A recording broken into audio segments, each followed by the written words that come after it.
সিঙ্গাপুরের বিপক্ষে শেষ মুহূর্ত পর্যন্ত লড়াই করেও জয় ছিনিয়ে আনতে পারেনি বাংলাদেশ। তবে এখানেই সব স্বপ্ন শেষ হয়ে যায়নি জামাল ভূঁইয়াদের।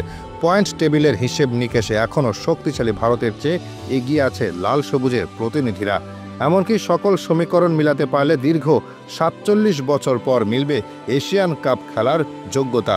গেল ১০ তারিখ জাতীয় স্টেডিয়ামে র্যাঙ্কিংয়ে প্রায় ২০ ধাপ এগিয়ে থাকা সিঙ্গাপুরের মুখোমুখি হয়েছিল বাংলাদেশ। ঘরের মাঠে দুর্দান্ত পারফরম্যান্স করলেও ফলাফল মনমতো হয়নি হ্যাভিয়ার কাবরেরার শিষ্যদের। যদিও এই ম্যাচ নিয়ে আক্ষেপ আছে অনেক, বিশেষ করে রেফারির একের পর এক বিতর্কিত সিদ্ধান্তগুলো বাংলাদেশের বিপক্ষে না গেলে হয়তো জয় বা ড্র নিয়ে ম্যাচ শেষ করতে পারত স্বাগতিক বাংলাদেশ। ৯৩ মিনিটে ফয়সাল আহমেদ ফাইনকে ডিবক্সের ভিতরে ফাউল করার পরেও পেনাল্টি দেননি রেফারি। সেখান থেকে যদি গোল পেত বাংলাদেশ তাহলে বড় সুযোগ তৈরি হতো হামজা চৌধুরীদের। যদিও সকল সম্ভাবনা এখনও পুরোপুরি শেষ হয়ে যায়নি। সিঙ্গাপুরের কাছে হারের পরও ভারতের উপরেই আছে বাংলাদেশ, কেননা ভারতের দিনটাও সেদিন ভালো যায়নি। ঢাকার জাতীয় স্টেডিয়ামে ১০ তারিখ বাংলাদেশকে হারিয়ে গ্রুপের শীর্ষে উঠে এসেছে সিঙ্গাপুর। এই ম্যাচের ১ ঘন্টা আগে শুরু হয়েছিল হংকং বনাম ভারত ম্যাচ নিজেদের নতুন মাঠ কাই তাক স্পোর্টস পার্কে। অভিষেক ম্যাচটি জিতে সমর্থকদের আনন্দে ভাসিয়েছে হংকং। ভারতের কপাল পুড়েছে একদম শেষ মুহূর্তে। একসময় মনে হচ্ছিল নিশ্চিত ড্রয়ের পথে এগোচ্ছে ম্যাচ, কিন্তু যোগ করার সময়ের দ্বিতীয় মিনিটে ভারতের গোলকিপার বিশাল কৈথ নিজেদের বক্সে প্রতিপক্ষের এক খেলোয়াড়কে ফাউল করে বসলে পেনাল্টি পায় হংকং। যোগ করার সময়ের ৪র্থ মিনিটে সফল স্পট কিকে ভারতের হৃদয় ভাঙেন ব্রাজিলের জন্ম নেওয়া হংকংয়ের স্ট্রাইকার স্তেফান পেরেইরা।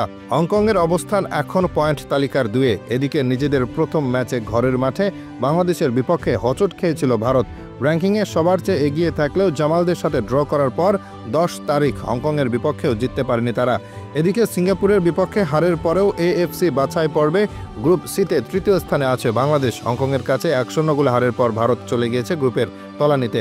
১ গোল করার সুবাদে বাংলাদেশ গোল ব্যবধান ও পয়েন্টে সমান থাকলেও গ্রুপে ভারতের উপরেই আছে জামালরা। গ্রুপ সি থেকে টাইগারদের ম্যাচ বাকি আরও ৪টা। গ্রুপের শীর্ষে থাকা দলই এখান থেকে এএফসি কাপে যাবে। আপাতত সেই অবস্থান দখলে রেখেছে সিঙ্গাপুর।